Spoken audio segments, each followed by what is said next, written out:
주일 12시 예배에 참석하신 분들과 미디어로 함께 예배하시는 모든 분들을 주님의 이름으로 환영하고 축복합니다.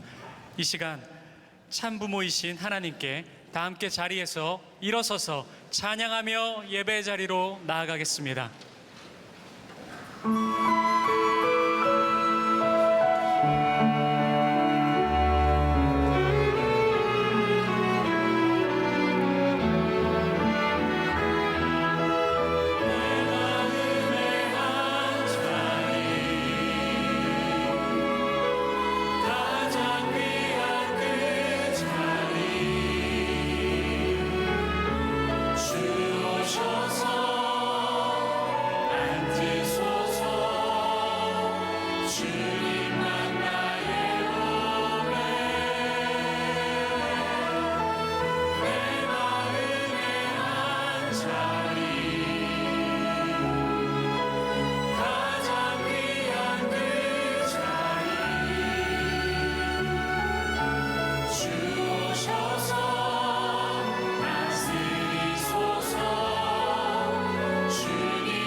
하나님, 우리가 굽혀 경배하며 우리를 지으신 여호와 앞에 무릎을 꿇습니다. 땅의 기초를 놓으사 영원히 흔들리지 않게 하소서. 지존자의 은밀한 곳에 거하게 하시고 전능자의 그늘 아래 살게 하옵소서. 예수 그리스도의 이름으로 기도합니다. 아멘. 다 함께 교독문 96번 어린이 주일을 교독하겠습니다. 보라, 자녀들은 여호와의 기업이요 젊은 자의 자식은 장사의 수중의 화살 같으니 이르시되 진실로 너희에게 이르노니 너희가 돌이켜 어린아이들과 같이 되지 아니하면 그러므로 누구든지 이 어린아이와 같이 자기를 낮추는 사람이 또 누구든지 내 이름으로 이런 어린아이 하나를 영접하면 또 아비들아 너희 자녀를 노엽게 하지 말고 오직 주의 교훈과 훈계로 양육하라. 그리하면 늙어도 그것을 떠나지 아니하리라. 아멘. 모두 자리에 앉으시겠습니다. 이 시간 마음과 정성이 담긴 사랑의 다짐을 고백하시겠습니다.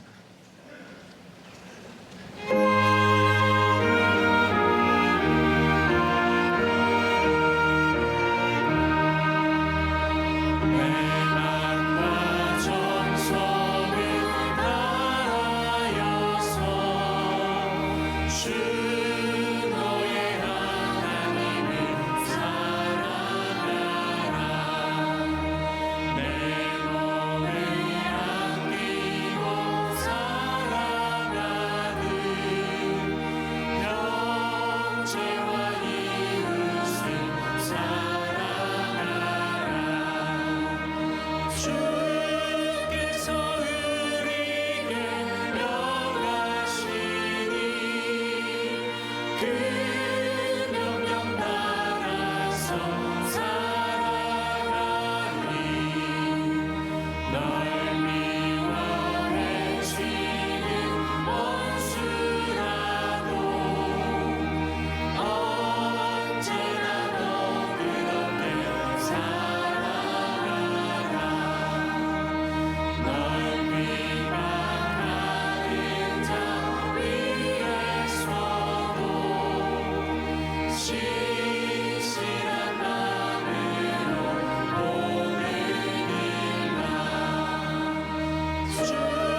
주께서 원하여 죽으셨다.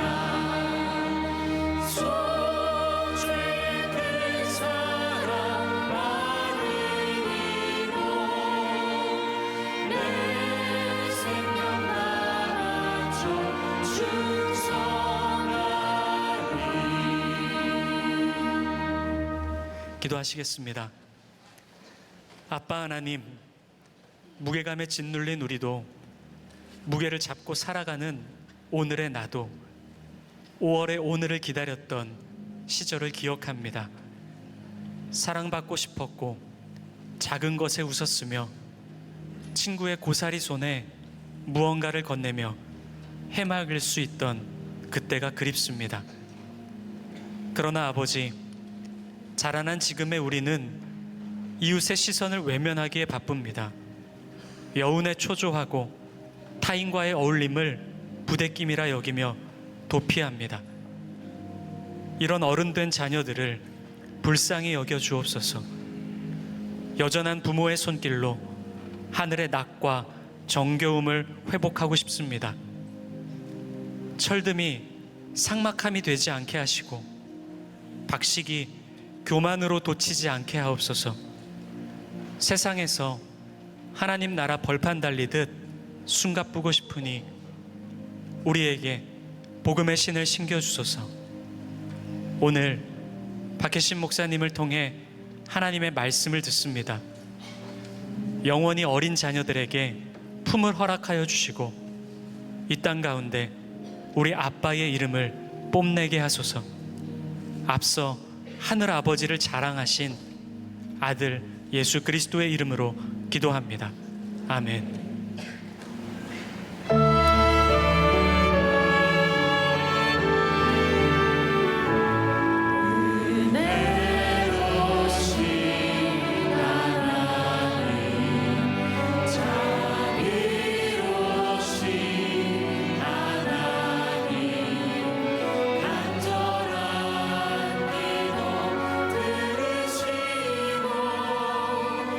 주의 뜻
어쩌다 보니까 제가 어린이 주일이나 어버이 주일에 이렇게 만나게 되는데요.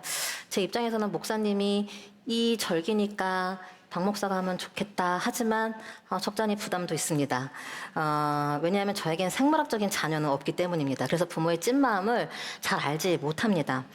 그럼에도 말씀을 전할 수 있는 이유가 있다면 계속해서 반복해서 좀 민망하지만 오랜 시간 동안 교육 목사로 있으면서 어릴 때부터 봤던 교회 학교 아이들이 지금 20대 30대가 되어서 교회 구석구석에서 섬기고 있는 것을 보고 있기 때문입니다. 오늘도 이렇게 유스콰이어 또 유스오케스트를 함께하는 것이 참 기쁨이고요.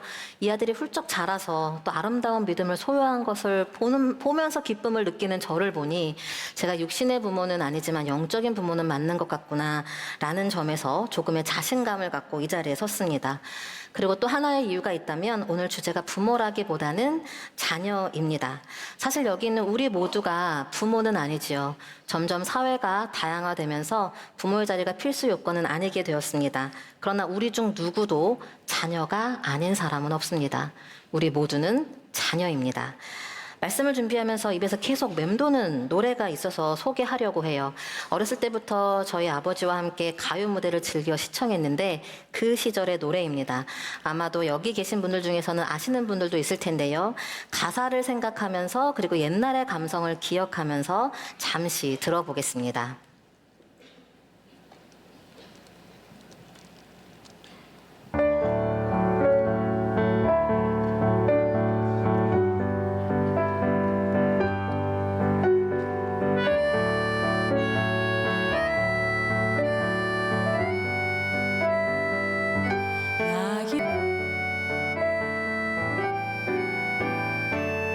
옛 이야기 들어라. 나는 어쩌면 생겨나와 이야기 듣는가. 묻지도 말아라. 내일 아래 내가 부모 되어서 알아보리라.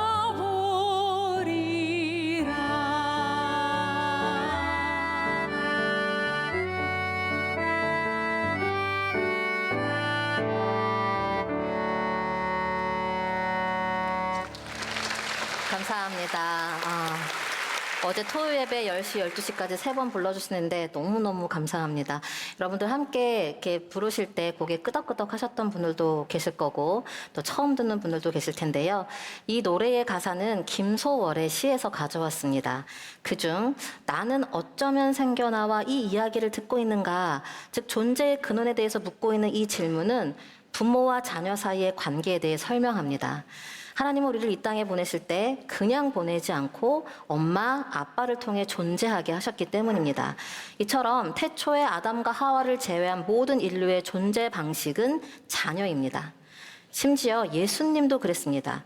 하나님은 당신의 아들이신 예수님을 이 땅에 보내실 때 육신의 부모인 마리아와 요셉을 사용하셨고 예수님도 우리처럼 자녀라는 신분에서 출발하셨습니다. 그러므로 자녀는 부모 없이 존재할 수 없습니다. 뿐만 아니라 아주 작은 아기에서 또 성인이 될 때까지, 아니 그 이상 평생토록 자녀는 부모의 돌봄과 지지가 필요합니다. 그리고 그 목표는 자녀가 행복해지는 일입니다. 앞서 읽었던 성경 봉독 중 신명기 10장 13절 말씀을 보면 내가 오늘 내 행복을 위하여 내게 명하는 여호와의 명령과 규례를 지킬 것이 아니냐. 이 구절은 120세의 모세가 죽음을 앞두고 하나님의 백성인 이스라엘에게 주는 말씀입니다. 출애굽한 이스라엘의 지도자였던 그가 마지막까지 바랬던 일은 그들의 행복이었습니다. 이런 마음 부모만큼 간절할 수 없을 텐데요. 누가복음 11장 11절부터 13절 전반부는 다음과 같습니다. 너희 중에 아버지 된 자로서 누가 아들이 생선을 달라 하는데 생선 대신에 뱀을 주며 알을 달라 하는데 전갈을 주겠느냐. 너희가 악할지라도 좋은 것을 자식에게 줄 줄 알거든. 사랑하는 여러분, 아무리 악한 부모라도 자식에게는 좋은 것을 준답니다. 그만큼 자녀는 그 좋은 것을 받아 누릴 권세가 있습니다. 우리가 잘 아는 탕자의 비유도 이런 권세를 누린 자녀가 나오지요. 그는 누가복음 15장에 등장하는 두 아들 중 한 사람으로 아버지의 재산을 미리 당겨받아서 타국으로 떠났습니다. 하지만 그가 얻은 것은 굶주림이었습니다. 할 수 없이 그는 아버지에게 다시 돌아갑니다. 너무 죄송해서 아들의 신분이 아닌 종으로 섬기기를 결심하면서 아버지에게 돌아갑니다. 그러나 저 멀리서 집으로 돌아오는 아들을 발견한 아버지는 그에게 달려가서 목을 안고 입을 맞추며 꼭 안아줍니다. 제일 좋은 옷으로 갈아입히고 손에 가락지를 끼워주고 발에 신을 신겨줍니다. 살진 송아지를 끌어다가 잔치를 베풀기까지 합니다. 뜻밖의 환대에 어안이 벙벙한 아들과 달리 이는 내 아들이라고, 내가 잃었다가 다시 찾은 내 자녀라면 몹시 기뻐합니다. 단지 아들이라는 이유로 말입니다. 여기까지 들으시면서 목사님 그건 성경에 나오는 이야기죠. 우리 부모는 그렇지 않아요. 라고 이야기하실 분도 계실지 모르겠습니다. 실제로 많은 가정에서 부모의 연약함이나 또는 불가피한 상황 때문에 고통받는 자녀들이 있습니다. 차라리 부모와의 연을 끊는 것이 낫겠다 여기는 이들도 있습니다. 믿는 부모이든 믿지 않는 부모이든 인간 부모는 불완전하기 때문입니다. 그 결과 자녀됨의 권세는커녕 상처로 얼룩진 이들이 많습니다. 믿음의 사람들도 마찬가지입니다. 홍수로부터 구원받은 노아는 음주 문제로 자녀들을 저주했습니다. 이스라엘 12지파의 아버지인 야곱은 자녀들을 편애했습니다. 하나님 마음에 합한 자라 칭찬받은 다윗은 자녀들을 제대로 훈계하지 못했습니다. 그리고 오늘 말씀의 주인공 모세의 부모도 그들의 아들을 강가에 두었습니다. 당시 애굽의 노예로 살던 이스라엘은 아들이 태어나거든 나일강에 던져 죽이라는 명을 받았기 때문입니다. 서슬푸른 명령 앞에 처음 3개월은 숨겼습니다. 그러나 아이가 크고 더 이상 감출 수 없게 되자 그의 부모는 갈대 상자를 만들어 모세를 강가에 두었습니다. 인간 부모로서는 최선의 선택입니다. 그럴 수밖에 없었습니다. 그러나 모세 입장에서는 부모로부터 버려지는 순간이었습니다. 안타까운 것은 이 상처들이 엄청났다는 것입니다. 아버지 노아에게 저주받은 자녀는 그의 평생을 불안의 그늘에서 살았습니다.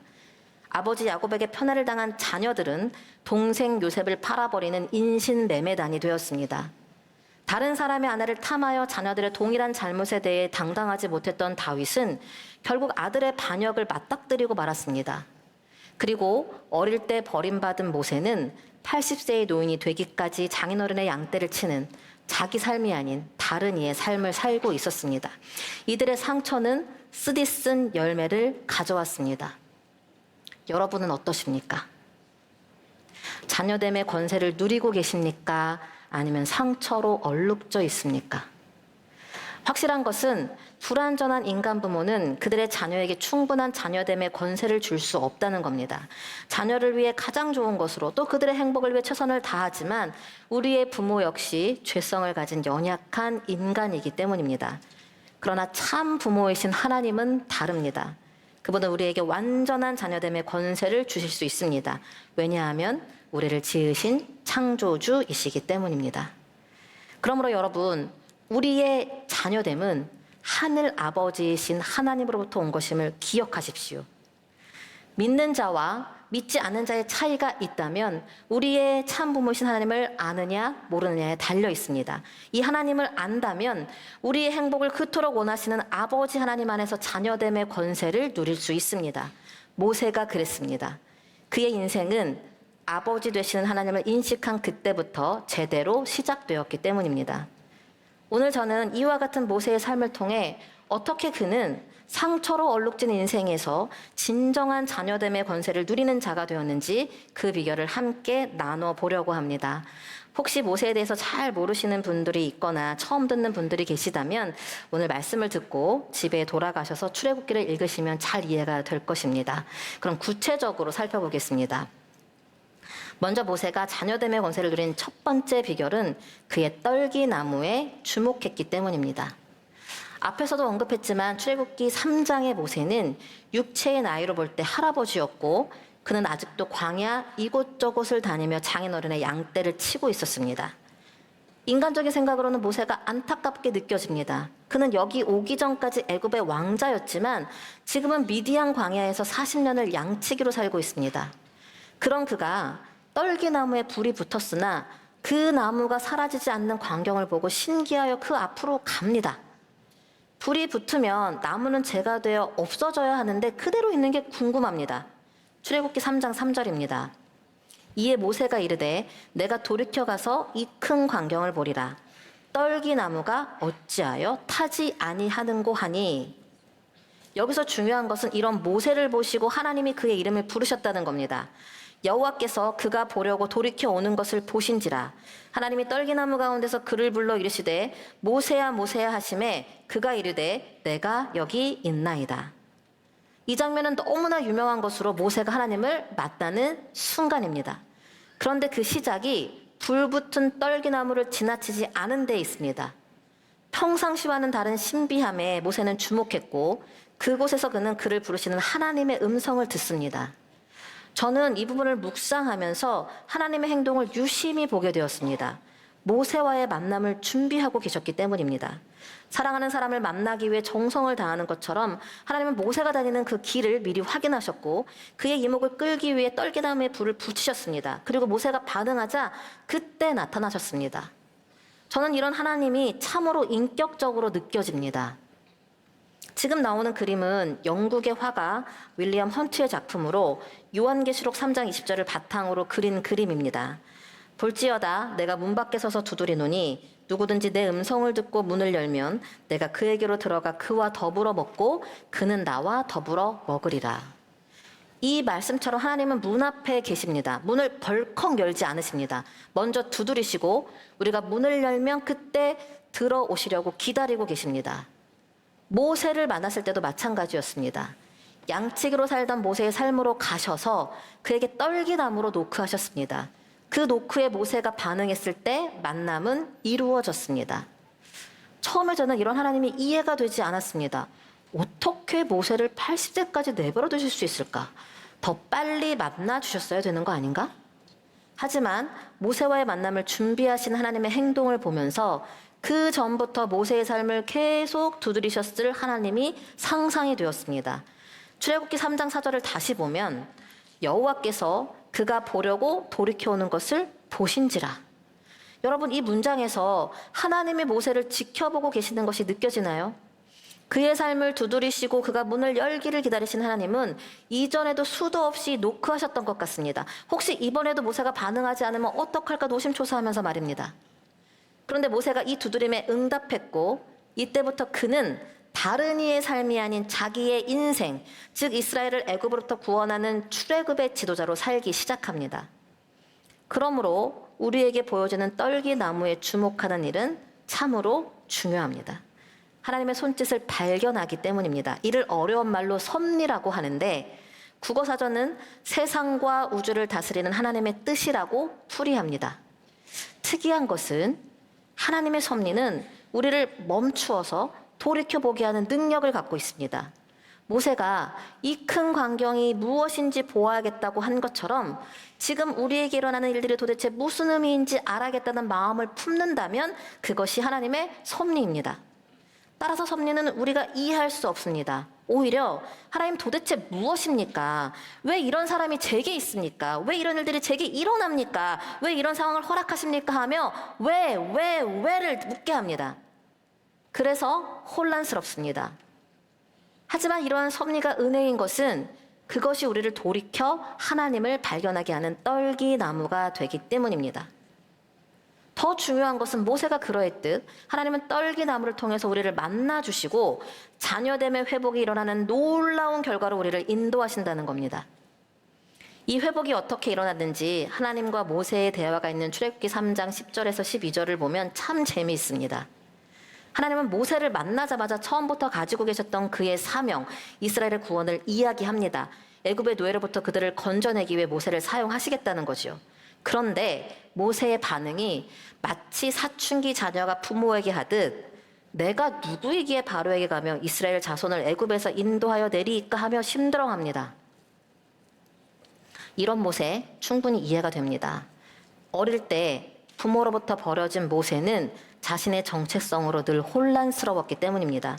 그의 부모가 나일강 갈대사이에 둔 덕분에 목숨은 건질 수 있었으나 애굽 공주의 아들로 자란 그는 히브리인이자 동시에 애굽 사람이었습니다. 그의 몸은 왕실에 있어서 편안했을지 모르나 엄청난 노동으로 고통받는 동족 이스라엘 볼 때마다 괴로웠습니다. 결국 모세는 이 마음을 숨기지 못해 이스라엘을 돕다가 사람을 죽이는 살인자가 되었고 그 때문에 도망쳐 미디안 땅까지 왔습니다. 그런데 떨기나무 앞에서 하나님이 다시 애굽으로 가라고 하는 겁니다. 만약 여러분이 모세라면 어떻게 했을 것 같나요? 내가 누구인데 그런 일을 하냐면 똑같이 말하지 않았을까요? 재미있는 것은 이 질문에 대한 하나님의 답입니다. 하나님이 이르시되 내가 반드시 너와 함께 있으리라. 이상합니다. 모세는 내가 지금 누구냐고 물었어요. 그런데 하나님은 너와 함께 있겠다 대답합니다. 존재를 물어보는데 상태를 이야기합니다. 그러나 놀랍게도 이 동문서답 같은 답이 모세의 마음을 움직였습니다. 물론 그의 태도가 한 번에 확 바뀌진 않았지만 내가 너와 반드시 함께 하겠다는 이 말은 모세의 심령 깊은 곳에 큰 위로가 되었습니다. 그의 지난 삶을 보면 태어나자마자 부모를 떠나 강물 위에 있어야 했고 피부 색깔이 다른 사람들 사이에서 자라야 했습니다. 친부모나 양부모나 정이 들려고 하면 떠나야 했습니다. 모세는 누군가 그와 끝까지 함께 해주는 경험이 없었습니다. 그는 참으로 외로웠습니다. 어쩌면 그가 지금까지 장인어른의 양떼를 치고 있는 건 반복하여 경험했던 부모의 부재를 계속해서 느낄까 봐 두려웠던 건 아닌가 생각하게 됩니다. 그래서인지 모세는 계속되는 하나님과의 대화에서 그의 트라우마인 버려짐과 배신감을 언급하며 나는 할 수 없다고 핑계를 대기도 합니다. 그러나 결국 그는 순종합니다. 반드시 내가 너와 함께 있으리라 말씀하신 하나님을 부모 삼아서 말입니다. 아마도 그의 순종은 깊은 속에서부터 갈망해 오던 자녀됨이 회복되었기 때문일 겁니다. 하늘로부터 내려오는 참 부모의 보호와 지지가 큰 손이 되어서 그를 감쌌기 때문일 겁니다. 더 이상 그는 버려진 자녀가 아닙니다. 처음부터 그와 함께 하시는 하나님 아버지의 자녀입니다. 사랑하는 여러분, 오늘 저는 이와 같은 은혜가 여러분에게도 동일하게 임하기를 주님의 이름으로 간절히 축원합니다. 인간 부모의 불완전함으로 마땅히 받았어야 할 자녀의 권세를 놓쳤다면 이제 참 부모이신 하나님의 보호 안으로 들어가시기를 축복합니다. 그러기 위해서는 여러분 앞에 있는 떨기나무에 주목하십시오. 그것이 무엇이든 왜? 라는 질문을 불러일으키는 이해할 수 없는 섭리를 절대 지나치지 마십시오. 만일 그것이 여러분을 혼란스럽게 한다면 오히려 모세처럼 이 큰 광경을 보리라 하며 돌이켜 가십시오. 이토록 우리를 향해 이목을 집중시키시는 하나님께 반응해 보십시오. 그럴 때 우리는 우리를 기다리시는 하늘 아버지를 만날 수 있습니다. 그 하나님을 만나면 우리의 인생은 달라집니다. 인간 부모의 불완전한 자녀가 아닌 완전하신 하나님의 자녀로 살기 때문입니다. 그리고 이것은 곧 자녀됨의 권세를 드리는 두 번째 비결로 이어집니다. 바로 우리의 삶을 통해 하나님을 고백하는 일입니다. 누구를 고백한다고요? 하나님을 고백한다고요. 지난 4월에 저희 교회에서 교단 모임을 했습니다. 1년에 한 번씩 감리교에 속한 목회자들과 평신도 리더십들이 모여서 회의도 하고 축하도 하고 격려도 하는 그런 자리입니다. 많은 순서들 중에서 특별히 저는 은퇴 목사님을 위한 예배에서 은혜를 받았습니다. 30년, 40년 동안 목회하신 분들의 수고를 기억하고 마무리하는 시간 속에서 평생의 섬김으로 몸은 낡아서 이렇게 지팡이를 짚고 계시고 또 얼굴의 주름은 깊어졌지만 강단에 앉아 계신 한 분 한 분이 참 귀해 보였습니다. 설교 후에 한 사람씩 소개하며 각자 목회했던 순간들을 사진과 영상으로 보여주는데 그분들의 사진은 빛바랬고 또 본인들만 알 수 있는 스토리가 담겨 있었습니다. 목회의 규모도 달라서 어떤 분은 큰 교회를 또 어떤 분은 작은 교회를 그리고 평생을 해외에서 선교하신 분들도 계셨습니다. 오래된 사진들은 촌스럽고 또 각양달라 통일성 없는 구성이었지만 그 자체로 참 감동이 되었습니다. 그중 어떤 목사님은 머리가 하얀 백발인데 영상에서 그 교회 유치부 어린이에게 할아버지 목사님은 어떤 사람이야? 라고 묻자 아이가 지체 없이 기도하는 사람이지 라고 대답할 때 뭉클했습니다. 또 다른 목사님의 사진이 송출될 때는 BGM으로 이렇게 오래된 복음성가 예수 인도하셨네라는 찬양이 흘러나왔고 그 가사가 그분의 고백처럼 들렸습니다. 내 인생 여정 끝내어 강 건너 언덕 이를 때 하늘문 향해 말하리 예수 인도하셨네. 매일 발걸음마다 예수 인도하셨네. 나의 무거운 죄짐을 모두 벗고 하는 말 예수 인도하셨네. 자신의 삶의 결국이 예수 인도하셨네로 마침표가 되고 평생을 하나님과 친밀히 기도했던 사람으로 비춰졌다는 것은 이분들의 삶 속에서 함께하신 아버지 하나님이 보여졌기 때문입니다. 그들은 삶으로 하나님을 말하고 있습니다. 모세도 마찬가지입니다. 오늘의 본문 신명기는 모세가 이스라엘 백성을 출애굽하여 약속의 땅 가나안까지 인도한 후에 마지막 권면의 이야기를 기록한 책입니다. 그는 반복하여 하나님 주신 명령과 규례를 지키라고 합니다. 그러면서 유명한 쇠마가 나오는데 이 쇠마는 히브리어로 들으라입니다. 신기한 것은 앞에서 언급한 김소월의 시에서 부모가 자녀에게 옛 이야기 들어라 하듯이 모세도 이스라엘아 들어라 합니다. 100여 년 전에도 3,500여 년 전에도 들려주는 일은 중요한 행위였던 것 같습니다. 그러나 더 중요한 것은 그가 들려주는 내용입니다. 바로 하나님에 관한 것으로 모세는 그의 인생 속에 함께 하신 하나님을 소개하고 있습니다. 이 부분에서 인상적인 것은 이스라엘아 그가 들으라 하는데 듣고 있다는 겁니다. 수많은 백성들이 모세의 말에 집중하고 있습니다. 그의 이야기는 신명기 1장부터 34장에 이르도록 많은 분량의 내용입니다. 그런데 어린아이부터 노인에 이르기까지 모두 듣고 있습니다. 이유가 무엇일까요? 그의 삶에서 하나님이 보였기 때문입니다. 참 부모이신 하나님이 그와 함께하는 것을 보았습니다.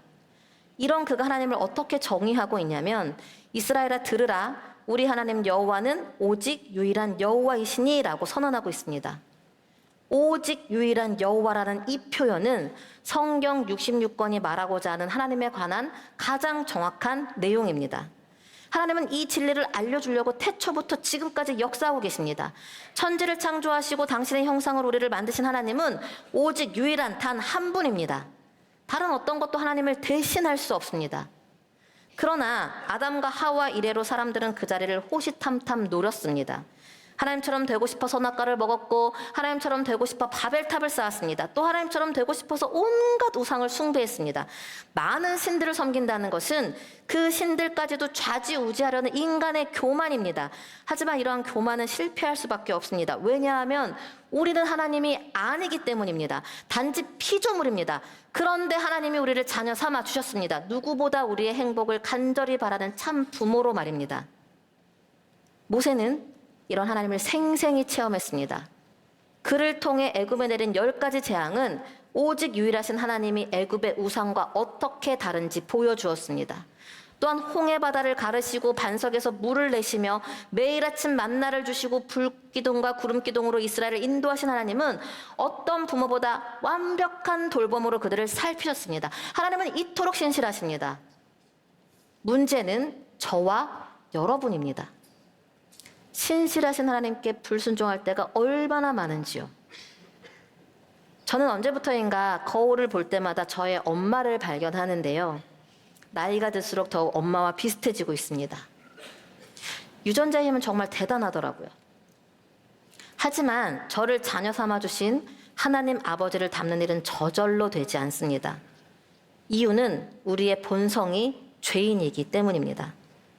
그래서 모세는 이어서 말하기를 너는 마음을 다하고 뜻을 다하고 힘을 다하여 내 하나님 여호와를 사랑하라 명하고 있습니다. 아버지 하나님을 닮는 방법은 그분을 사랑하는 것이랍니다.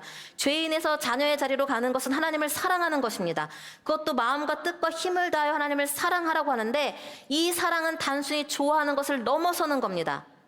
사랑할 대상에 우리의 전심이 요구된다는 것은 그만큼 존재 자체를 인정하는 것이기 때문입니다. 그러므로 하나님을 사랑한다는 것은 하나님의 하나님 되심을 존중하는 것입니다. 지금 모세로부터 이 말을 듣고 있는 이스라엘은 그들의 부모를 통해 이것이 얼마나 중요한지 너무 잘 알고 있습니다.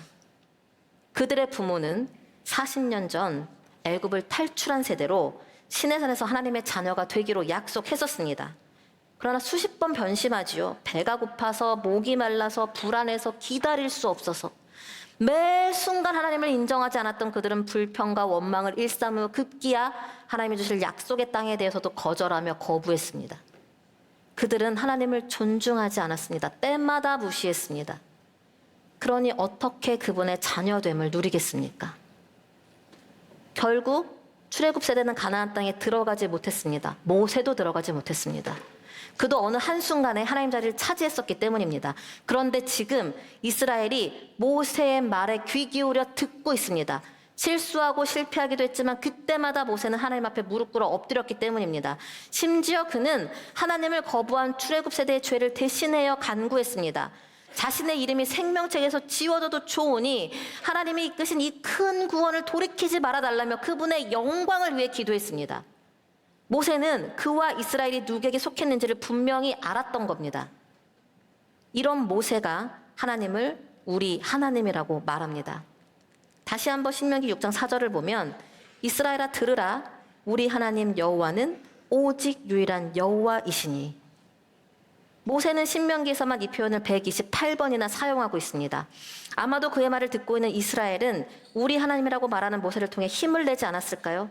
반복해서 하나님을 실망시키지만 그나 우리는 하나님 앞에서는 같은 자녀이니 우리도 모세처럼 하나님의 은혜 안으로 들어가자 하지 않았을까요? 엄마표 신앙교육의 저자 백은실 사모는 그의 책에서 다음과 같이 말합니다. 하나님이 세워주신 질서와 권위 아래에서 부모와 자녀의 수직적인 관계가 반드시 필요하지만 주 안에서 같은 형제자매인 자로서의 수평적인 관계 또한 필요합니다. 이런 이유로 저는 자녀들에게 종종 이렇게 말합니다. 엄마는 큰 죄인이고 너희는 작은 죄인이야. 죄인이 죄인을 가르치고 이끌 수는 없기에 우리에겐 죄 없으신 예수님이 필요해. 사랑하는 여러분, 우리 모두는 죄인입니다. 시시때때로 하나님을 무시합니다. 그분이 나의 참 부모임을 알면서도 존중하지 않습니다. 그러나 하나님은 이런 우리를 끝까지 자녀로 대해 주십니다. 하나밖에 없는 아들을 주시기까지 그렇게 우리에게 최선을 다하십니다. 그러므로 우리가 할 일은 그 하나님을 전심으로 살아가는 것밖에 없습니다. 오직 유일하신 하나님을 존중하여 그분 앞에 엎드려 주되심을 인정하는 것밖에 없습니다. 앞에서 소개한 은퇴한 목사님들의 삶이 완벽하진 않았을 겁니다. 그럼에도 생전 처음 보는 이들에게 뭉클함을 줄 수 있는 건 인생의 주인이 하나님인 것을 삶으로 보여주었기 때문입니다. 모세는 가나안 땅에 들어가지 못했습니다. 그러나 그의 이야기를 이스라엘이 듣고 있는 것은 그에게서 오직 유일하신 하나님을 보았기 때문입니다. 참으로 모세는 하나님의 자녀로 살았습니다. 저는 오늘 이 예배를 드리고 있는 우리 모두가 이렇게 되기를 소원합니다. 우리에게서 하나님이 보여주는 자녀됨의 권세가 충만하기를 축복합니다. 그러려면 우리에게 들려줄 쇠마가 있어야 합니다. 오직 유일하신 하나님을 사랑하며 살아가는 흔적이 있어야 합니다. 완벽하지 않아도 됩니다. 실수해도 되고 실패해도 됩니다. 그러나 신실하신 하나님을 끝까지 붙잡으십시오. 그럴 때 우리는 지금 여기를 넘어 영원한 하나님 나라에 거할 수 있습니다. 이는 곧 자녀됨의 권세 마지막 비결로 이어지는데 우리의 영혼에 관한 것입니다. 우리의 영혼에 관한 것, 너무나도 중요한 것입니다. 앞서 모세는 가나안 땅에 들어가지 못했다고 했습니다. 그는 느보산이라는 곳에 올라 가나안 땅을 바라본 후에 상을 마감합니다. 이유는 민수기 20장에 나오는 사건으로 이스라엘 백성은 물이 없어서 불평했고 이 일로 모세와 다투었다고 성경은 기록합니다. 이 모습을 본 하나님은 모세에게 반석을 향해 명령하여 물을 내라고 하셨습니다. 여느 때 같으면 하나님의 말씀대로 했을 텐데 백성들과 다툰 모세는 마음이 많이 상했던지 반석 앞에서 오히려 그들을 책망하고 지팡이로 2번 쳐서 물을 내게 했습니다. 하나님이 말씀하신 대로 하지 않은 겁니다. 오히려 그가 심판자가 되어 하나님 흉내를 내었습니다. 그러나 그 결과는 가나안 땅에 들어갈 수 없다는 통보였습니다. 모세 입장에서는 억울했을 거예요. 약속하신 땅을 향해 40년을 바쳤는데 들어갈 수 없다니요. 단지 조금 화가 나서 지팡이로 쳤다는 이유로 그 많은 세월이 물거품이 되다니요. 백성들 눈에 볼 때도 민망하기 그지없습니다. 출애굽을 이끈 지도자가 가나안에 갈 수 없다면 누가 하나님의 일에 헌신하겠습니까? 그러나 하나님은 모세에게 가나안 노라고 하십니다. 요즘 저는 제 삶과 사역에서 하나님의 말씀으로 사는 것에 관해 많이 고민합니다. 세속적인 가치관이 팽배한 곳에서 말씀을 지키면서 사는 것이 힘든 세상이기 때문입니다. 심어야 거두는 것이 성경의 원리이고 인내하고 견디는 것이 믿음의 사람들이 보여준 태도이며 한 알의 밀이 죽어질 때 많은 열매를 내는 것이 하나님 나라의 방식입니다. 때로 그 열매와 상급은 여기 이곳이 아니라 이 다음 천국에서 받을 수도 있습니다. 하지만 오늘을 사는 우리는 심지 않고 거두는 것을 행운이라 말합니다. 버티며 기다리는 것을 미련하다 합니다. 죽어지기보다 살아 펄펄 뛰기를 원합니다. 하늘의 상 말고 이 땅의 상급을 갈망합니다. 그러나 여러분, 오늘의 말씀을 꼭 기억하십시오. 하나님은 당신의 말에 순종하지 않은 모세를 가나안 땅으로 들이지 않았습니다. 모세는 이것과 관련해 하나님께 간구하기도 했습니다. 그러나 하나님은 그만해도 족하니 이 일로 다시 내게 말하지 말라. 너는 비스간산 꼭대기에 올라가서 눈을 들어 동서남북을 바라고 내 눈으로 그 땅을 바라보라. 너는 이 요단을 건너지 못할 것임이니라. 건너지 못할 거라 단호하게 말씀하셨습니다. 타협의 여지가 없습니다. 도대체 하나님은 왜 이렇게까지 하실까요? 가만히 묵상하는데 모세를 향한 깊은 하나님의 사랑이 느껴졌습니다. 하나님은 끝까지 모세에게 하나님이셨습니다. 하나님과 모세와의 관계가 참 부모와 자녀로 창조주와 피조물로 여전합니다. 모세도 이런 하나님의 마음을 알았던 것 같습니다.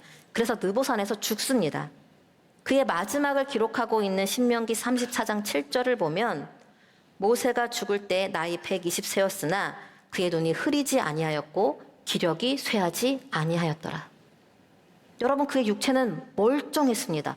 마음만 먹으면 가나안 땅을 향해 돌진할 수도 있었습니다. 그러나 그는 하나님의 말씀을 받아들입니다. 이런 모세, 실패한 걸까요? 가나안 땅을 앞에 두고 느보산에서 죽은 모세를 이스라엘 백성들은 안 됐다고 했을까요? 성경 어디에도 모세를 그렇게 여기지 않습니다. 오히려 3,500년이 지난 지금도 우리는 모세를 믿음의 사람으로 기억합니다. 그는 하나님의 자녀로 끝까지 살았기 때문입니다. 실수하기도 했지만 다시 말씀하시는 하나님께 순종하며 나아갔습니다.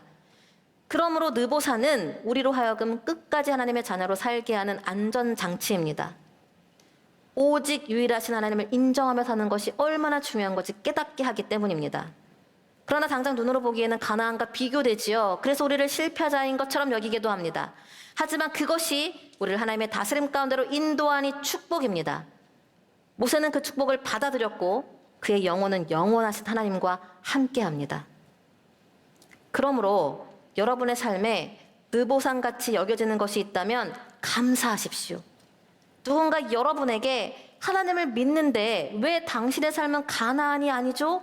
라고 묻는 분들이 있다면 그것이 물질에 대한 것이든 자녀에 대한 것이든 성공이라 부르는 것이든 삶의 전반적인 부분을 자꾸 가나안과 비교하여 당신은 왜 그렇지 못하냐고 묻거든 모세처럼 당당하십시오. 눈도 흐리지 않고 기력도 쇠하지 않았지만 하나님이 허락하신 느보산에 순종하고 있는 거라 알려주십시오. 이 땅에서뿐만 아니라 영생하는 하나님 나라에서도 그분의 자녀로 살기 위해서 지금 연습하고 있는 거라고 말해주십시오. 이것이 자녀됨의 권세입니다. 이 권세 안에서 하나님의 말씀에 순종하고 있는 한 우리는 결코 실패하지 않습니다. 우리가 하나님의 자녀인 것을 보여주기 위해서라도 하나님은 일하시기 때문입니다. 오직 유일하신 하나님을 전심으로 사랑하여 여러분의 삶을 통해 살아계신 하나님을 고백하십시오. 세상이 여러분의 이야기를 들을 것입니다. 무엇보다 느보산에 있는 분들이 계시다면 축복임을 기억하십시오. 이 땅뿐 아니라 하나님의 나라에서도 영원한 자녀로 있게 될 것입니다. 오늘 이와 같은 진정한 자녀됨의 은혜가 저와 여러분에게 또한 사랑하는 우리의 가족들 한 명 한 명에게 임하기를 주님의 이름으로 간절히 축원합니다.